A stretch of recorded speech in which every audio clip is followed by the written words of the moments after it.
ಕೃಷ್ಣರಾಜಪೇಟೆ ಪಟ್ಟಣದ ಸರ್ಕಾರಿ ಇಂಜಿನಿಯರಿಂಗ್ ಕಾಲೇಜಿನಲ್ಲಿ ಸಡಗರ ಸಂಭ್ರಮ ಹಾಗೂ ಉತ್ಸಾಹದಿಂದ ನಡೆದ ಆಹಾರ ಮೇಳಕ್ಕೆ ಪ್ರಾಂಶುಪಾಲ ಡಾಕ್ಟರ್ ಕೆ.ಆರ್. ದಿನೇಶ್ ಚಾಲನೆ ನೀಡಿದರು. ವಿದ್ಯಾರ್ಥಿಗಳು ತಾಂತ್ರಿಕ ಶಿಕ್ಷಣದ ಜೊತೆಗೆ ಕ್ರೀಡೆ, ಸಾಂಸ್ಕೃತಿಕ ಚಟುವಟಿಕೆಗಳು ಹಾಗೂ ಲೋಕಜ್ಞಾನದ ಬಗ್ಗೆ ಅರಿವಿನ ಜಾಗೃತಿಯನ್ನು ಪಡೆದುಕೊಳ್ಳಲು ಆಹಾರ ಮೇಳವು ಪರಿಣಾಮಕಾರಿಯಾಗಿದ್ದು ವರದಾನವಾಗಿದೆ. ಆಹಾರ ಪದ್ಧತಿಯು ನಮ್ಮ ಜೀವನದ ಕ್ರಮವಾಗಿರುವುದರಿಂದ ವಿದ್ಯಾರ್ಥಿಗಳು ಶಿಕ್ಷಣದ ಜೊತೆಗೆ ಆಹಾರ ಕ್ರಮವನ್ನು ಅರಿತು ಸಮಗ್ರವಾಗಿ ತಮ್ಮ ವ್ಯಕ್ತಿತ್ವವನ್ನು ರೂಪಿಸಿಕೊಂಡು ಸಾಧನೆ ಮಾಡಲು ಸಹಕಾರಿಯಾಗಿದೆ ಎಂದು ತಿಳಿಸಿದ ಪ್ರಾಂಶುಪಾಲ ದಿನೇಶ್, ನಮ್ಮ ಕಾಲೇಜಿನ ಸಿವಿಲ್, ಮೆಕ್ಯಾನಿಕಲ್, ಕಂಪ್ಯೂಟರ್ ಸೈನ್ಸ್ ಹಾಗೂ ಎಲೆಕ್ಟ್ರಾನಿಕ್ಸ್ ಸೇರಿದಂತೆ 4 ವಿಭಾಗಗಳ ಮುಖ್ಯಸ್ಥರು ಹಾಗೂ ವಿದ್ಯಾರ್ಥಿಗಳು ಉತ್ಸಾಹದಿಂದ ಆಹಾರ ಮೇಳದಲ್ಲಿ ಭಾಗವಹಿಸಿ ರುಚಿ ಹಾಗೂ ಶುಚಿಗೆ ಒತ್ತು ನೀಡಿ ಪೈಪೋಟಿಯ ಮೇಲೆ ವ್ಯಾಪಾರ ಮಾಡಿ ವ್ಯವಹಾರ ಜಾಣ್ಮೆಯನ್ನು ತಮ್ಮ ಜೀವನದಲ್ಲಿ ರೂಢಿಸಿಕೊಳ್ಳುತ್ತಿದ್ದಾರೆ ಎಂದು ದಿನೇಶ್ ಹೇಳಿದರು.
ಈ ದಿನ ನಮ್ಮ ಸಂಸ್ಥೆಯಲ್ಲಿ ಒಂದು ವಿಶಿಷ್ಟವಾದ ಕಾರ್ಯಕ್ರಮ ಆಯೋಜನೆ ಮಾಡಿದ್ದೇವೆ. ಆಹಾರ ಮೇಳ, ಫುಡ್ ಫೆಸ್ಟಿವಲ್.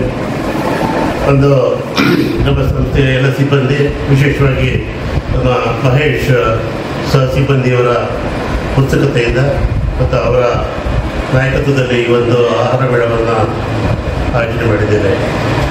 ಮುಖ್ಯವಾಗಿ ವಿದ್ಯಾರ್ಥಿಗಳಲ್ಲಿ ತಾಂತ್ರಿಕ ಜ್ಞಾನದ ಜೊತೆಗೆ ಪರಿಸರದ ಜ್ಞಾನ, ಆಹಾರದ ಜ್ಞಾನ, ಆರೋಗ್ಯದ ಜ್ಞಾನ, ಮತ್ತಿತರ ಮಾರುಕಟ್ಟೆಯ ಜ್ಞಾನವನ್ನು ಕೂಡ ಅಳವಡಿಸಿಕೊಳ್ಬೇಕಾಗ್ತದೆ. ಆ ನಿಟ್ಟಿನಲ್ಲಿ ನಾವು ನಮ್ಮ ಎಲ್ಲ ತಾಂತ್ರಿಕ ವಿಭಾಗದ ವಿದ್ಯಾರ್ಥಿಗಳಿಗೆ, 4 ವಿಭಾಗದ ವಿದ್ಯಾರ್ಥಿಗಳಿಗೆ ಪ್ರೋತ್ಸಾಹಿಸಿ ಮನವರಿಕೆ ಮಾಡಿ ಈ ಒಂದು ಆಹಾರ ಮೇಳವನ್ನು ಆಯೋಜನೆ ಮಾಡಿದ್ದೇವೆ. ಬಹಳ ಉತ್ಸುಕತೆಯಿಂದ ಎಲ್ಲ ವಿದ್ಯಾರ್ಥಿಗಳು ಭಾಗವಹಿಸಿದ್ದಾರೆ. ನಮ್ಮ ಭಾಗದ ತಿಂಡಿ ತಿನಿಸುಗಳಲ್ಲದೆ ಉತ್ತರ ಕರ್ನಾಟಕದ ಭಾಗದ ತಿಂಡಿ ತಿನಿಸುಗಳನ್ನು ಕೂಡ ಆಯೋಜನೆ ಮಾಡಿದ್ದಾರೆ. ಮುಖ್ಯವಾಗಿ ನಾನು ಎಲ್ಲ ವಿಚಾರಗಳಲ್ಲಿ, ಎಲ್ಲ ಸಂದರ್ಭದಲ್ಲಿ ವಿದ್ಯಾರ್ಥಿಗಳಿಗೆ ಹೇಳ್ತಾ ಇದ್ದೇನೆ, ನೀವು ಏನೇ ಗುರಿಗಳನ್ನು ಇಟ್ಕೊಂಡು ಸಾಧಿಸಬೇಕಾದರೂ ಕೂಡ ನಿಮ್ಮ ಆರೋಗ್ಯ ಬಹಳ ಮುಖ್ಯ ಅಂತ. ಆರೋಗ್ಯಕ್ಕೆ ಪೂರಕವಾಗಿ ನಮ್ಮ ಆಹಾರ ಇರುತ್ತೆ.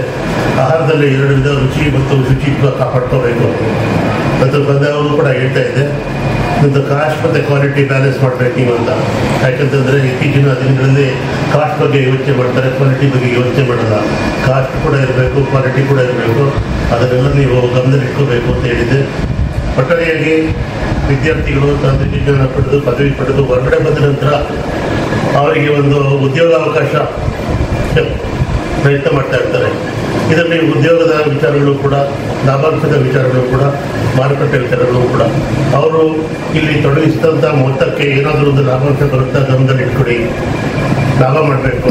ನಿಮ್ಮ ಅಕ್ಕಪಕ್ಕದಲ್ಲೇ ನಿಮಗೆ ಪೈಪೋಟಿ ಇರ್ತಕ್ಕಂಥ ವಿಚಾರಗಳಿರುತ್ತೆ. ಪೈಪೋಟಿ ಇರ್ತಕ್ಕಂಥ ಜನಗಳು ಅದೇ ವಸ್ತುಗಳನ್ನ ಮಾರಾಟ ಮಾಡಕ್ಕೆ ಬಂದಿರ್ತಾರೆ. ಹಾಗಾಗಿ ನೀವು ಅತಿ ಹೆಚ್ಚು ಲಾಭ ಮಾಡಿದೆ ಕ್ವಾಲಿಟಿ ಕೊಟ್ಟು ಇದೆಲ್ಲ ಕೊಡಬೇಕು ಅಂತ ಹೇಳ್ತಾ ಇದ್ದೆ. ಕೊನೆಗೆ ಒಂದು ಮಾತು ಅವ್ರು ಕೇಳಿದ್ದೆ ನಾನು, ಆಹಾರದ ವಿಚಾರವಾಗಿ, ಆರೋಗ್ಯದ ವಿಚಾರವಾಗಿ ಇಂದಿನ ಆಹಾರವನ್ನು ನಾವು ಔಷಧಿ ರೀತಿಯಲ್ಲಿ ಸೇವನೆ ಮಾಡಬೇಕು. ಇಲ್ಲದಿದ್ದಲ್ಲಿ ಮುಂದಿನ ದಿನಗಳಲ್ಲಿ ನಾವು ಔಷಧಿಯನ್ನೇ ಆಹಾರವಾಗಿ ಸೇವನೆ ಮಾಡಬೇಕಾಗ್ತದೆ. ಆ ನಿಟ್ಟಿನಲ್ಲಿ ನೀವು ಎಲ್ಲ ಥರ ಎಣ್ಣೆ ಪದಾರ್ಥಗಳನ್ನ ಅವಾಯ್ಡ್ ಮಾಡಬೇಕು ಮತ್ತು ಜಂಕ್ ಫುಡ್ಗಳನ್ನ ಅವಾಯ್ಡ್ ಮಾಡಬೇಕು ಅಂತೆಲ್ಲ ಗಮನ ತರ್ತಾ ಇದೆ. ಆದರೂ ಕೂಡ ಈ ಒಂದು ಆಹಾರ ಮೇಳದಲ್ಲಿ ಸುಮಾರು ವಿಚಾರಗಳು, ಅಂಶಗಳು ಬರೀ ಆಹಾರಕ್ಕೆ ಸಂಬಂಧಪಟ್ಟಿದ್ದೇ ಅಲ್ಲ, ಶುಚಿತ್ವಕ್ಕೆ ಸಂಬಂಧಪಟ್ಟಿದ್ದು, ರುಚಿತ್ವಕ್ಕೆ ಸಂಬಂಧಪಟ್ಟಿದ್ದು ಮತ್ತು ಅವರು ಮುಂದೆ ಉದ್ಯೋಗ ಮಾಡಿ ಲಾಭ ಮಾಡುವಂಥ ಒಂದು ವಿಚಾರಗಳು ಕೂಡ ಅಡಗಿವೆ. ಎಲ್ಲ ವಿದ್ಯಾರ್ಥಿಗಳು ವಿಶೇಷವಾಗಿ ಶೈಕ್ಷಣಿಕ ಚಟುವಟಿಕೆಗಳನ್ನ ಬಿಟ್ಟು ಇವತ್ತು ಮಾಡ್ತಾ ಇದ್ದಾರೆ. ನಾವು ನಮ್ಮ ಸಂಸ್ಥೆಯಲ್ಲಿ ಶೈಕ್ಷಣಿಕ ಚಟುವಟಿಕೆಗಳನ್ನ ಬಿಟ್ಟು ಬೇರೆ ಬೇರೆ ಕಾರ್ಯಕ್ರಮಗಳು ಕೂಡ ನಾವು ಒತ್ತು ಕೊಡ್ತಾ ಇದ್ದೇವೆ. ಮುಂದಿನ ದಿನಗಳಲ್ಲಿ ರಾಜ್ಯೋತ್ಸವ ಮಾಡಬೇಕು ಅಂತೆಲ್ಲ ಅಂದ್ಕೊಳ್ತಾ ಇದ್ದೀವಿ. ಹಾಗಾಗಿ ಎಲ್ಲ ವಿದ್ಯಾರ್ಥಿಗಳಿಗೆ ಬರೀ ಪಾಠ ಪ್ರವಚನ ಅಲ್ಲದೆ ಪಠ್ಯೇತರ ಕ್ರಮಗಳಿಗೂ ನಾವು ಉತ್ತೇಜನ ನೀಡಬೇಕು ಎಂಬ ಒಂದು ವಿಚಾರದಲ್ಲಿ ಈ ಒಂದು ಕಾರ್ಯಕ್ರಮವನ್ನು ಆಯೋಜಿಸ್ತೇವೆ. ಧನ್ಯವಾದಗಳು. ಚಟುವಟಿಕೆಗಳಲ್ಲೂ ಕೂಡ ವಿದ್ಯಾರ್ಥಿಗಳು ಭಾಗವಹಿಸಬೇಕು ಅಂತಕ್ಕಂಥದ್ದು ಒಂದು ಅಭಿಲಾಷೆ ನನ್ನಲ್ಲಿತ್ತು. ಅದರಲ್ಲೂ ಕೂಡ ವಿಶೇಷವಾಗಿ ಇಂಜಿನಿಯರಿಂಗ್ ವಿದ್ಯಾರ್ಥಿಗಳು ಈ ರೀತಿ ಸಾಂಸ್ಕೃತಿಕ ಕಾರ್ಯಕ್ರಮಗಳಲ್ಲಿ ತೊಡ್ಕೊಳ್ಬೇಕು ಅಂತಕ್ಕಂತಹ ಉದ್ದೇಶ ನನ್ನದಾಗಿತ್ತು. ಹಾಗಾಗಿ ನಾನು ಪ್ರಾಂಶುಪಾಲರ ಸಲಹೆಯನ್ನು ಕೇಳಿದೆ. ಸರ್, ನಮ್ಮ ಕಾಲೇಜಿನಲ್ಲಿ ಒಂದು ಆಹಾರ ಮೇಳ ಅಂತಕ್ಕಂಥ ಒಂದು ಕಾರ್ಯಕ್ರಮವನ್ನು ಮಾಡಬೇಕು. ವಿದ್ಯಾರ್ಥಿಗಳಿಗೆ ಪಠ್ಯದ ಜೊತೆಗೆ ಪಠ್ಯೇತರ ಚಟುವಟಿಕೆಗಳು, ಸಾಹಿತ್ಯ, ಕ್ರೀಡೆ, ಸಾಂಸ್ಕೃತಿಕ ಚಟುವಟಿಕೆಗಳಲ್ಲಿ ಅವರು ತೊಡಗಿಕೊಳ್ಳಬೇಕು. ಹಾಗಾಗಿ ಇದೊಂದು ಕಾರ್ಯಕ್ರಮ ಮಾಡಬೇಕು ಅಂದಾಗ ನಮಗೆ ಪ್ರಾಂಶುಪಾಲರು ಸಹಕಾರ ನೀಡಿದರು ಮತ್ತು 4 ವಿಭಾಗದ ಮುಖ್ಯಸ್ಥರು ಸಹಕರಿಸಿದರು. ಹಾಗಾಗಿ ನಾನೇ ಸ್ವತಃ ಇದನ್ನು ಜವಾಬ್ದಾರಿ ತೆಗೆದುಕೊಂಡು ಈ ಒಂದು ಕಾರ್ಯಕ್ರಮವನ್ನು ಯಶಸ್ವಿ ಮಾಡಬೇಕು ಅಂತೇಳಿ ವಿದ್ಯಾರ್ಥಿಗಳಿಗೆ ಒಂದು ವ್ಯಾವಹಾರಿಕ ಜ್ಞಾನ ವಿದ್ಯಾರ್ಥಿಗಳಲ್ಲಿ ಬರಬೇಕು ಅಂತಕ್ಕಂಥ ದೃಷ್ಟಿಯಿಂದ ಈ ಒಂದು ಕಾರ್ಯಕ್ರಮವನ್ನು ಹಮ್ಮಿಕೊಂಡೆ.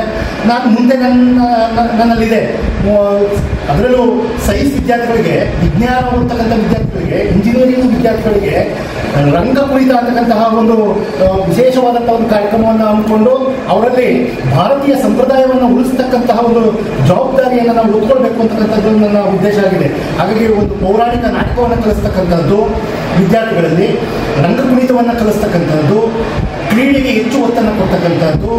ಇವತ್ತು ನಾವು ನೋಡ್ತಾ ಇದ್ದೇವೆ, ಪಠ್ಯೇತರ ಚಟುವಟಿಕೆಗಳಲ್ಲಿ ಭಾಗವಹಿಸ್ತಕ್ಕಂಥವರು ಪ್ರಪಂಚದಲ್ಲಿ ಸಾಧನೆಯನ್ನು ಮಾಡಿರ್ತಕ್ಕಂಥವ್ರು ಇದ್ದಾರೆ. ಅದು ನನ್ನ ವೈಯಕ್ತಿಕವಾದಂತಹ ಒಂದು ಆಸೆ. ಹಾಗಾಗಿ ಮಕ್ಕಳಲ್ಲಿ ಪಠ್ಯೇತರ ಚಟುವಟಿಕೆಗಳಲ್ಲಿ ಹೆಚ್ಚು ಆದ್ಯತೆಯನ್ನು ಕೊಟ್ಟಿದ್ರೆ ಅವರು ಕೂಡ ಸಾಧನೆ ಮಾಡೋಕ್ಕೆ ಸಾಧ್ಯ ಅಂತಕ್ಕಂತಹ ಒಂದು ಆಸೆಯನ್ನು ಇಟ್ಕೊಂಡು ಈ ಒಂದು ಕಾರ್ಯಕ್ರಮವನ್ನು ಮಾಡಿದ್ದೇನೆ. ಮುಂದೆ ಒಂದು ರಂಗಕುಣಿತವನ್ನು ಕಲಿಸ್ಬೇಕು ಅಂತಕ್ಕಂಥದ್ದು ನನ್ನಲ್ಲಿ ಇದೆ. ಅದು ಕೂಡ ಪ್ರಾಂಶುಪಾಲರ ಸಲಹೆಯನ್ನು ಪಡೆದು ಮುಂದೆ ಅದೊಂದು ಕಾರ್ಯಕ್ರಮವನ್ನು ಮಾಡ್ತೇನೆ. ಮತ್ತೊಂದು ಪೌರಾಣಿಕ ನಾಟಕವನ್ನು, ಅದರಲ್ಲೂ ನಮ್ಮ ಇಂಜಿನಿಯರಿಂಗ್ ಕಾಲೇಜು ವಿಭಾಗದ ವಿದ್ಯಾರ್ಥಿಗಳು ಪೌರಾಣಿಕ ನಾಟಕವನ್ನು ಕಲಿಬೇಕು ಅಂತಕ್ಕಂಥದ್ದು ನನ್ನಲ್ಲಿದೆ. ಒಟ್ಟಾರೆ ಉದ್ದೇಶ ಏನಪ್ಪ ಅಂತಂದರೆ ಭಾರತೀಯ ಸಂಸ್ಕೃತಿ ಸಂಪ್ರದಾಯ ಉಳಿಬೇಕು ಅಂತಕ್ಕಂತಹ ಒಂದು ಆಶೆಯನ್ನು ಇಟ್ಕೊಂಡು ಇಂತಹ ಕಾರ್ಯಕ್ರಮವನ್ನು ಮಾಡೋದಕ್ಕೆ ಪ್ರಾಂಶುಪಾಲರು ಸಹಕಾರ ಕೊಡ್ತಾ ಇದ್ದಾರೆ. ಎಲ್ಲ ವಿಭಾಗದ ಮುಖ್ಯಸ್ಥರು ಸಹಕಾರ ಕೊಡ್ತಾ ಇದ್ದಾರೆ. ಮುಂದೆ ಆ ಕಾರ್ಯಕ್ರಮಗಳನ್ನು ನಿಮ್ಮೆಲ್ಲರ ಸಹಕಾರದೊಂದಿಗೆ ನಾನು ಯಶಸ್ವಿಯಾಗಿ ನಿರ್ವಹಿಸ್ತೇನೆ ಅಂತ ನಿಮ್ಮಲ್ಲಿ ಕೇಳ್ತೇನೆ. ಆಹಾರ ಮೇಳದ ಸಂಚಾಲಕ ಅಧ್ಯಾಪಕ ಡಿಂಕಾ ಮಹೇಶ್ ಮಾತನಾಡಿ, ವಿದ್ಯಾರ್ಥಿಗಳು ನಮ್ಮ ದೇಸಿ ನೆಲದ ಆಹಾರ ಪದಾರ್ಥಗಳನ್ನು ತಯಾರಿಸುವ ಜೊತೆಗೆ ಉತ್ತರ ಕರ್ನಾಟಕದ ರೊಟ್ಟಿ, ಕಾಯಿ ಪಲ್ಯಗಳು, ಬಜ್ಜಿ ಸೇರಿದಂತೆ ವಿವಿಧ ಬಗೆಯ ತಿನಿಸುಗಳನ್ನು ತಯಾರಿಸಿ ಮಾರಾಟ ಮಾಡಿ ಭರ್ಜರಿಯಾಗಿ ವ್ಯಾಪಾರ ಮಾಡಿ ಆಹಾರ ಮೇಳದಲ್ಲಿಯೂ ಸೈ ಎನಿಸಿಕೊಂಡಿದ್ದಾರೆ ಎಂದು ಹೇಳಿದರು. ಪುಸ್ತಕ, ಪೆನ್ನು, ಲ್ಯಾಪ್ಟಾಪ್, ಮೊಬೈಲ್ ಫೋನನ್ನು ಪಕ್ಕಕ್ಕಿಟ್ಟು ಆಹಾರ ಮೇಳದಲ್ಲಿ ಭಾಗವಹಿಸಿ ವಿವಿಧ ಕೌಂಟರ್ಗಳನ್ನು ತೆರೆದು ತರಕಾರಿಗಳು, ಹಣ್ಣು ಹಂಪಲುಗಳು ಹಾಗೂ ಸೊಪ್ಪು ಪಲ್ಯಗಳನ್ನು ಕತ್ತರಿಸಿ ಪೈಪೋಟಿ ಮೇಲೆ ವ್ಯಾಪಾರ ಮಾಡಿ ಸೈ ಎನಿಸಿಕೊಂಡು ಶಿಕ್ಷಣದ ಜೊತೆಗೆ ಲೋಕಜ್ಞಾನವೂ ಅಗತ್ಯ ಎಂದು ಸಾಧಿಸಿ ತೋರಿಸಿದ ಇಂಜಿನಿಯರಿಂಗ್ ವಿದ್ಯಾರ್ಥಿಗಳು. ಆಹಾರ ಮೇಳದಲ್ಲಿ ವಿವಿಧ ವಿಭಾಗಗಳ ಮುಖ್ಯಸ್ಥರುಗಳಾದ doctor B M. Rudresh, doctor Nagappa Bhajantri, doctor Prashanth, professor Nandish, ಪತ್ರಕರ್ತರು, ವಿದ್ಯಾರ್ಥಿಗಳ ಪೋಷಕರು ಹಾಗೂ ಸ್ಥಳೀಯ ಜನಪ್ರತಿನಿಧಿಗಳು ಭಾಗವಹಿಸಿದ್ದರು.